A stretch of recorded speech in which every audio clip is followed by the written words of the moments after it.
Hello everyone, welcome to my channel Drugs Decoded. So in this lecture we will be discussing about the pharmacology of drugs for Parkinson disease. First we will discuss what is Parkinson disease, then classification of drugs and simultaneously their site of action. Okay. So basically it is a neurodegenerative disease which is characterized by progressive loss of coordination and movement. ठीक है, कैसे होता है coordination and movement means आपका जो movement है, ठीक है, जो गेट है, ठीक है, उसमें क्या होता है, कोऑर्डिनेशन लॉस हो जाता है. कैसे होता है, देखो, जो न्यूरॉन्स रिस्पॉन्सिबल होते हैं for coordination and movement, they are located in particular region of the brain which is called as striatum. ठीक है, अब ये जो न्यूरॉन्स है ये इनपुट रिसीव करते हैं कहाँ से, एक तो नियोकॉर्टेक्स से, ठीक है, और एक कहाँ से, सबस्टेंशिया नाइग्रा. ये दो जगह होती हैं, एक तो नियोकॉर्टेक्स एंड ये वाली जगह क्या है, सबस्टेंशिया नाइग्रा. ठीक है, अब क्या होता है, नियोकॉर्टेक्स तो क्या करता है, इट रिलेज सेंसरी इनपुट, ठीक है, and plans for future action. ठीक है, हो गया. सबस्टेंशिया नाइग्रा क्या करता है, it sends dopamine to coordinate these input. ठीक है, तो ये दोनों का मिला के काम कहाँ पर हो रहा है, स्ट्रेटम में. ठीक है, ये अपन बात कर रहे हैं किसकी, हेल्दी इंडिविजुअल के लिए. ठीक है, अब पार्किंसन डिजीज में होता क्या है, जो neurons connecting the substantia nigra to striatum progressively degenerate. जो न्यूरॉन्स कनेक्ट कर रहे हैं सबस्टेंशिया नाइग्रा को कहाँ पर, टू स्ट्रेटम. ठीक है, ये जो न्यूरॉन्स कनेक्ट कर रहे हैं ये क्या होते हैं, दे प्रोग्रेसिवली स्टार्ट डीजनरेटिंग. ठीक है, जिस वजह से क्या होगा, डोपामिन क्या हो जाता है, कम हो जाता है. तो आप समझते हैं इस प्रोसेस को कि कैसे होता है ये. देखो, ये डोपामिनर्जिक न्यूरॉन है. ठीक है, कहाँ पर लोकेटेड है, सबस्टेंशिया नाइग्रा में, यहाँ पर. ठीक है, ये डोपामिनर्जिक न्यूरॉन है, this is located at substantia nigra. Normally क्या करते हैं, ये इनिबिटरी इम्पल्स सेंड करते हैं, इनिबिटरी सिग्नल सेंड करते हैं किसको, गाबा न्यूरॉन को, जो कि कहाँ पर लोकेटेड है, स्ट्रेटम में. स्ट्रेटम यहाँ पर, यहाँ से dopaminergic neuron inhibitory impulse send कर रहे हैं किसको, गाबा न्यूरॉन्स को, जो कि कहाँ पे लोकेटेड है, स्ट्रेटम में. ठीक है, नॉर्मली हो रहा है. लेकिन अभी हम बात करेंगे किसकी, पार्किंसन डिजीज, जिसमें मैंने क्या बोला, न्यूरॉन्स क्या होते हैं, प्रोग्रेसिवली डीजनरेट होते हैं, तो डोपामिन का लेवल क्या हो जाएगा, कम हो जाएगा.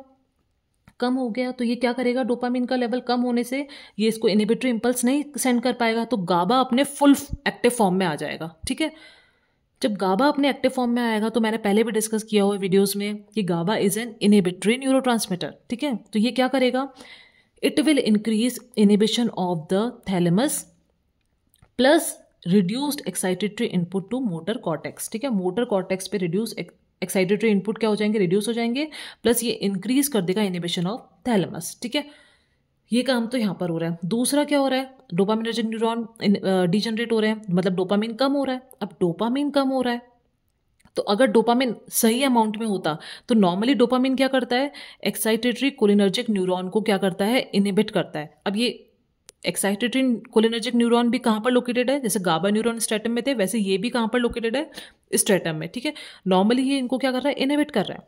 अब डोपामिनर्जिक न्यूरॉन क्या हो गया, कम हो गया, पार्किंसन डिजीज में डिजनरेट हो गया, मतलब डोपामिन क्या हो गया, अपने कम हो गया, तो ये इनहिबिट कर पाएगा इसको, नहीं. तो ये क्या होगा, इस वजह से एसिटिल कोलिन का प्रोडक्शन क्या हो जाएगा, बहुत ज़्यादा हो जाएगा, जिस वजह से this will lead to like chain of abnormal signaling. ठीक है, and this will lead to impaired mobility in patients. ठीक है, तो अब मेरे को जो मुझे जो बात समझ में आई वो ये आई है कि डोपामिन तो कम हो रहा है और एसिटिल कोलिन जो आपका क्या है, एसिटिल कोलिन, वो क्या हो रहा है, ज़्यादा हो रहा है.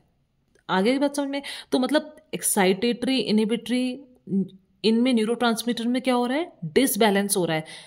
और इसी डिसबैलेंस की वजह से जो इसमें सिम्टम्स दिखते हैं पार्किंसन डिजीज में, वो क्या क्या है, रिजिडिटी. ठीक है, ब्रेडिकाइनेसिया, ब्रेडिकाइनेसिया का मतलब होता है स्लो मूवमेंट्स. ठीक है, dyskinesia, dyskinesia means abnormal voluntary movements.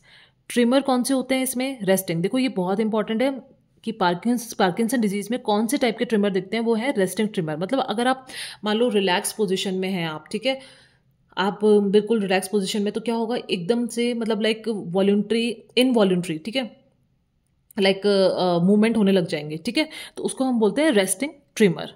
उसके बाद है मास्क लाइक फेसेस और अनस्टेबल गेट. गेट मतलब वॉक, टाइप ऑफ वॉक. ठीक है, दैट इज अनस्टेबल, क्योंकि क्या हो गया, कोऑर्डिनेशन और मूवमेंट का क्या हो रहा है, प्रोग्रेसिव लॉस हो रहा है. ठीक है, इस वजह से ये सारे सिम्टम्स हमको देखने को मिलते हैं. ठीक है, और ये क्यों देखने को मिल रहे हैं, क्योंकि दो न्यूरोट्रांसमीटर्स में क्या हो रहा है, डिसबैलेंस हो रहा है, डोपामिन कम हो रहा है, एसिटिलकोलिन ज़्यादा हो रहा है. तो कुल मिला के अगर मैं कंक्लूजन निकालूँ तो मेजर पैथोलॉजी क्या है, there is decrease in nigrostriatal dopaminergic neuron. Nigro मतलब निग्रो, स्ट्रेटल मतलब स्ट्रेटम, निग्रोस्ट्रेटल डोपामिनर्जिक न्यूरॉन में क्या हो रहा है, डिक्रीज, ठीक है, with the appearance of Louie bodies. Louie bodies क्या होती है, बेसिकली क्या होता है, क्लम्प ऑफ प्रोटीन्स, ठीक है, उनको हम बोलते हैं Louie bodies. This will result in what, increase cholinergic activity, जो कि क्या हो जाती है बाद में, डोमिनेंट हो जाती है, ठीक है। अब हमें समझ में आ गया कोलिनर्जिक एक्टिविटी ज़्यादा हो गई, डोपामिनर्जिक एक्टिविटी कम हो रही है, जिसकी वजह से हमारी क्या हो रहा है, पेशेंट में पार्किंसन डिजीज हो रही है। अब बात करते हैं strategy to manage, which is very important. तो स्ट्रैटेजी टू मैनेज बहुत ही सिंपल होगी, क्या, जो कम हो रहा है उसको ज़्यादा करना है और जो ज़्यादा हो रहा है उसको कम करना है। तो जो कम हो रहा है क्या हो रहा है, ब्रेन डोपामिनर्जिक एक्टिविटी, उसको मेरे को क्या करना पड़ेगा, इंक्रीज करना पड़ेगा। और जो सेंट्रल कोलिनर्जिक एक्टिविटी है उसको मुझे क्या करना पड़ेगा, जो ब्रेन में एसिटिलकोलिन बहुत ज़्यादा अमाउंट में एक्टिविटी हो रही है उसको मुझे कम करना पड़ेगा। तो ये दो अपने स्ट्रैटेजीज हैं टू ट्रीट दीज डिजीज। अब आगे करते हैं बात अबाउट ड्रग्स। तो ड्रग्स है फॉर पार्किंसन डिजीज अपने पास। तो एक ड्रग तो क्या हो जाएगी, जो ब्रेन की डोपामिनर्जिक एक्टिविटी इंक्रीज कर रही है। दूसरी ड्रग क्या हो गई, जो इनहिबिट कर रही है ब्रेन की cholinergic transmission. One by one हम ड्रग देखेंगे simultaneously with their site of action. So देखो, this is blood brain barrier, ठीक है। ये क्या होता है, टाइटली पैक्ड एंडोथेलियल सेल होते हैं जो कि कुछ ही मॉलिक्यूल्स अलाउ करते हैं to pass from blood to brain, ठीक है। अब देखो क्या होता है, लिवोडोपा कैसे फॉर्म होता है, टायरोसिन की अमीनो एसिड से, किसकी प्रेजेंस में, टायरोसिन हाइड्रोक्सिलेज के प्रेजेंस में, ठीक है। अब लिवोडोपा फॉर्म हो गया, लिवोडोपा डोपामीन में कैसे कन्वर्ट होगा, डोपा डी कार्बोक्सिलेज एंजाइम के प्रेजेंस में, ठीक है। अब ये फॉर्म तो हो गया। ऐसे ब्रेन में क्या हो रहा है, ये जो न्यूरॉन है प्री सिनेप्टिक पोस्ट सिनेप्टिक, यहाँ पे लिवोडोपा से क्या बन रहा है, डोपामीन, ये वेसाइकल में है। जैसे ही कोई एक पर्टिकुलर स्टिमुलस आएगा, फिजियोलॉजिकल स्टिमुलस, उससे ये डोपामीन यहाँ पे रिलीज होगा साइनेप्स में, फिर ये रिसेप्टर्स पे एक्ट करेगा और पर्टिकुलर जो भी एक्शन है इसका वो करेगा, ठीक है। ये बात हमें समझ में आ गई। हमारे पास क्या हो रही है, डोपामीन की कमी हो रही है, ठीक है।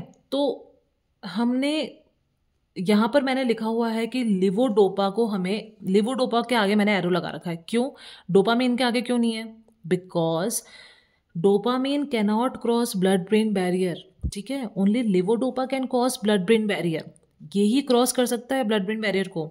तो मुझे क्या करना पड़ेगा, लेकिन यहाँ पर तो क्या हो रहा है, लिवोडोपा से क्या फॉर्म हो रहा है, डोपामीन फॉर्म हो रहा है इस एंजाइम के प्रेजेंस में। तो मुझे क्या करना पड़ेगा, ये कन्वर्जन को मुझे क्या करना पड़ेगा, ब्लॉक करवाना पड़ेगा, ठीक है। एट व्हाट, पेरिफेरी, ये एक्टिविटी पेरिफेरी पे हो रही है और ये एक्टिविटी कहाँ पर हो रही है, ब्रेन में, ठीक है। तो मैं अगर इस कन्वर्जन को ब्लॉक करवा दूं, ठीक है, तो मेरे पास सफिशिएंट अमाउंट में क्या रह जाएगा, लिवोडोपा, और levodopa can cross blood brain barrier, और यहाँ पर ये फिर चाहे डोपामिन में कन्वर्ट होके ये अपना रिसेप्टर्स पे काम कर सकता है, ठीक है। वो भी हम आगे देखेंगे, ठीक है। तो जो पहली हमारे पास ड्रग है वो कौन सी है, डोपामिन प्रिकर्सर लिवोडोपा, ठीक है। तो लिवोडोपा जब आप देंगे पेशेंट को तो वो क्या होगा, डोपामिन में कन्वर्ट होगी, लेकिन उसके साथ आपको क्या एडमिनिस्टर करना पड़ेगा, कार्बिडोपा, ठीक है। क्यों, क्योंकि carbidopa is the drug which inhibit dopa D carboxylase, ठीक है। तो हमारे पास दूसरी ड्रग कौन सी आ गई, peripheral D carboxylase inhibitor, that is carbidopa या फिर बेंसेराजाइड, हम यूज करते हैं कार्बिडोपा मेनली, ठीक है। तो कार्बिडोपा हो गई, पहले ड्रग हो गई लिवोडोपा, सेकंड क्या हो गई क्लासिफिकेशन में, कार्बिडोपा, ठीक है, dopamine precursor and peripheral D carboxylase inhibitor. तो अब हम आगे देखते हैं। तो आपने इसको ब्लॉक करा दिया तो लिवोडोपा क्या होगा, सीधा आगे चल जाएगा। अगर ये देखो लिवोडोपा डोपामीन में कन्वर्ट होता है पेरिफ्री पे, तो इसके साइड इफेक्ट्स भी होते हैं, लाइक पोस्चरल हाइपोटेंशन, ठीक है, एरिथमिया, वॉमिटिंग एक्सेट्रा। और ये जो वॉमिटिंग हो रही है क्यों हो रही है, क्योंकि सीटीजेड, ठीक है, कीमो रिसेप्टर ट्रिगर जोन, वो क्या हो रहा है, स्टिमुलेट हो जाता है, ठीक है। इस वजह से इस वॉमिटिंग को ट्रीट करने के लिए आपको डोमपेरिडोन ही देना है, मेटाक्लोप्रोमाइड आप नहीं दे सकते क्योंकि वो इटसेल्फ D2 रिसेप्टर ब्लॉकर है, ठीक है। ये सब हम नेक्स्ट वीडियो में आगे देखेंगे डिटेल में। यहाँ पर एक और चीज़ होती है, लिवोडोपा, ठीक है, कैटेकोल ओ मिथाइल ट्रांसफरेज एंजाइम के प्रेजेंस में किस में चेंज हो जाता है, 3O मिथाइल डोपा, ठीक है, इसमें चेंज हो जाता है इस एंजाइम के प्रेजेंस में, COMT। तो अगर मैं इस एंजाइम को ब्लॉक कर दूं तो ये चेंज नहीं होगा। देखो, एक तो ये इसमें चेंज हो रहा था, एक ये इसमें चेंज हो रहा है, ठीक है। तो मैंने इसको तो ब्लॉक कर दिया, अब मैं इसको भी ब्लॉक कर दूं तो इसको ब्लॉक करने के लिए कौन सी ड्रग है, कॉम्ट को ब्लॉक करने के लिए एंटाकैपॉन, ठीक है। इसको याद करने का तरीका भी मैं आगे बताऊंगी, एंटाकैपॉन, ठीक है। तो यहाँ तो आपने लिवोडोपा को बचा लिया, दो तरह से डिस्ट्रॉय होने से, ठीक है। अब आपके पास लीवोडोपा आपके हाथ में है, ठीक है, आपके पास सफिशिएंट अमाउंट में है। अब लीवोडोपा क्या करेगा, ब्लड ब्रेन बैरियर को क्रॉस कर गया यहाँ तक। अब यहाँ भी इसका स्ट्रगल खत्म नहीं हुआ है। कैसे, लीवोडोपा डोपामिन में चेंज हो गया, डोपामिन वेसाइकल हो गया, ठीक है। डोपामिन से कहाँ पे जाएगा, साइनेप्स में।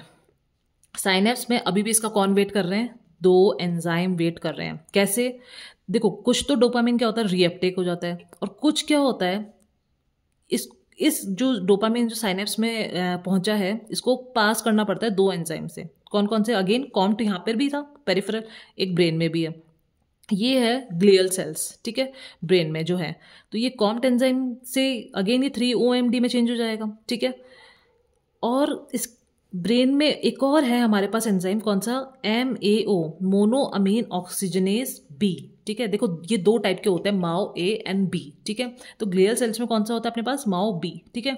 इसके प्रेजेंस में किस में चेंज हो जाता है, डिहाइड्रोक्सी फिनाइल एसिटिक एसिड, ठीक है। अब एक तो हमने इतनी मेहनत करके यहाँ से लीवोडोपा को हमने यहाँ पे एंट्री करवाई ब्रेन में, एंट्री करवाई है ब्रेन में, ठीक है। अब यहाँ पर भी क्या हो रहा है, ये दोनों एंजाइम्स फिर से मिल गए हमको, तो हमें फिर से कुछ ना कुछ ड्रग चाहिए होगी ना जो इन दोनों को इनहिबिट करे। वो कौन सी होगी, कॉम्ट को इनहिबिट करने के लिए कौन सी है अपने पास, टोलकैप्टोन, ठीक है। और माओ बी को इनहिबिट करने के लिए आपके पास कौन सी है, सेलेजिलिन और रासागिलिन, ठीक है। तो आपने माओ बी इनहिबिटर्स देख ली, सेलेजिलिन, रासागिलिन, और आपने कॉम्ट इनहिबिटर्स देख ली, एंटाकेपॉन, टोलकैप्टोन, दोनों, एंटाकेपॉन, टोलकैप्टोन, और ये दोनों हो गए, ठीक है। अब क्या हो रहा है, देखो क्या होता है, हमने ये बात कर ली। अब जैसे हमने बात किया था कि प्रोग्रेसिव डीजनरेशन होता है न्यूरॉन का, ठीक है। तो अभी तो आप क्या कर रहे हो, जो पेशेंट के पास डोपामिन खुद का जो है उसको ही बचा के आप काम करवा रहे हो रिसेप्टर्स पे, ठीक है। अब न्यूरॉन का ही मान लो, इस न्यूरॉन का ही डीजनरेशन हो गया, तो आपके पास तो डोपामिन बचेगा ही नहीं ना इतने अमाउंट में। तो क्या होगा, जो रिसेप्टर्स जो हैं हमारे पास, उसके ऊपर ही डोपामिन को मिमिक करती हुई हम ड्रग बाहर से पेशेंट को क्या कर दे, एडमिनिस्टर कर दे, ठीक है। तो उन ड्रग्स को अपन क्या बोलते हैं, डोपामिनर्जिक एगोनिस्ट, जो कि कौन कौन सी है, लाइक प्रेमिपेक्सोल, रोपिनिरॉल, ब्रोमोक्रिप्टिन, पैरोग्लाइड और रोटिगोटिन, एक एपोमॉर्फिन भी होती है, ठीक है। तो ये सब हमारे पास ड्रग्स क्या है, डोपामिनर्जिक एगोनिस्ट, जो कि सीधा रिसेप्टर पर डायरेक्ट एक्ट करेगी, आपको ये सब करवाने की जरूरत नहीं है, और अपना एक्शन शो करेंगी, ठीक है। ये हो गई कुल मिला के सारी ड्रग्स। देखो एक लास्ट ड्रग है इसमें, ग्लूटामेट NMDA रिसेप्टर एंटागोनिस्ट और डोपामिन फैसिलिटेटर। बेसिकली इस ड्रग को हम किसी कैटेगरी में रख नहीं सकते हैं, क्योंकि ये ड्रग किसी कैटेगरी में सूट नहीं होती है, फिर भी हमने इसमें रखा है। और ये एंटागोनिस्ट है, ठीक है, कई जगह कई बुक्स में एगोनिस्ट लिखा है, तो वो ध्यान रखना। एंटागोनिस्ट नाम क्या है इसका, एमेंटिडिन। एमेंटिडिन क्या है, this is anti viral drug, okay. इसका बेसिकली मैकेनिज्म क्या होता है, ये एक तो क्या कर रही है ये कि ग्लूटामेट NMDA रिसेप्टर है उनको ब्लॉक करेगी, ठीक है। और एक प्री साइनेप्टिक रिलीज जो डोपामिन का है उसको क्या करती है, एनहेंस करती है, that's why it is called as dopamine facilitator, ठीक है। ये तो बात हो गई हमारी उन ड्रग्स की जो कि ब्रेन में डोपामिनर्जिक एक्टिविटी को इंक्रीज करवा रही है, ठीक है। देखो एक चीज़ मैं बताना चाहूँगी यहाँ पे कि ये जो कॉम्ट इनहिबिटर्स है, यहाँ पे एंटाकेपॉन है और यहाँ पे टोलकैप्टोन है। आप ऐसे याद कर सकते हैं कि जो ब्लड ब्रेन बैरियर है ये टोल टैक्स है, आपको टोल देना है और फिर आप तभी आपको एंट्री मिलेगी यहाँ पे, ठीक है। तो टोल देके जाने के लिए आपके यहाँ पे पास कौन सी है, टोलकैप्टोन, और एंट्री करने के लिए आपके पास कौन सी ड्रग है, entacapone. So this you can remember, ठीक है। अब सेकेंड ड्रग आते हैं, drugs that inhibit brain cholinergic transmission. मतलब देखो न्यूरॉन से क्या हो रहा है, एसिटिलकोलिन रिलीज हो रहा है साइनेप्स में, वो किस पे एक्ट करेगा, रिसेप्टर पे एक्ट करेगा, ठीक है। तो जब एसिटिलकोलिन बहुत ज़्यादा, ये रिसेप्टर्स की क्या किस लिए होते हैं, स्मूथ मोटर कंट्रोल के लिए, ठीक है। जब एसिटिलकोलिन बहुत ज़्यादा रिसेप्टर्स पे एक्ट करने लग जाएगा तो क्या होगा, it will result in trimmers and rigidity, जो एक सिम्टम होता है ना कि हाथ हैंड्स लाइक रिजिडिटी हो जाती है हैंड्स में, ठीक है। तो वो हम क्या बोलते हैं उसको, किसकी वजह से, एसिटिलकोलिन की वजह से होती है। तो अगर मैं सेंट्रल एंटीकोलिनर्जिक ड्रग यूज़ करूँ तो ये चीज़ सही हो सकती है, ये सिम्टम सही हो सकता है। तो उसके लिए कौन सी ड्रग्स है अपने पास, ट्राईहेक्सीफेनिडिल, प्रोसाइक्लिडिन और बाइपेरिडिन, ठीक है। सेकेंड हम इसमें और क्या यूज़ कर सकते हैं, कौन सी ड्रग्स यूज़ कर सकते हैं कोलिनर्जिक ट्रांसमिशन को इनहिबिट करने के लिए, एंटी हिस्टामिनिक्स, ठीक है। बेसिकली फर्स्ट जनरेशन, ठीक है, फर्स्ट जनरेशन बेसिकली आपको एंटी हिस्टामिनिक यूज़ करना है, ठीक है। फर्स्ट जनरेशन एंटी हिस्टामिनिक आप यूज़ करेंगे जिनके पास क्या होती है, एंटी मस्करिनिक प्रॉपर्टी भी होती है साथ में, ठीक है। तो एंटी मस्करिन मतलब एंटी कोलिनर्जिक, उसमें कौन सी ड्रग हो गई आपके पास, ऑर्फिनाड्रिन, ठीक है, या फिर आप यूज़ कर सकते हैं प्रोमिथाजिन, ठीक है, तो ये हमारे पास इन ड्रग्स को भी हम यूज़ कर सकते हैं ताकि to prevent these activities. So this completes your drugs for parkinsonism. Next video में हम डिस्कस करेंगे about the pharmacology of these drug, मतलब इनके एडवर्स इफेक्ट क्या है, ये ड्रग कैसे काम करेंगी, और पार्किंसन में ऑन ऑफ फिनोमिनन या ऑन ऑफ सिम्टम्स क्या होते हैं. ठीक है, ये सब हम डिटेल में डिस्कस करेंगे. प्लस एक न्यूअर ड्रग है पार्किंसन के लिए, वो है opicapone. This is the recent advances in Parkinson disease, opicapone. ये भी हम डिटेल में डिस्कस करेंगे in my next video. Thank you for watching.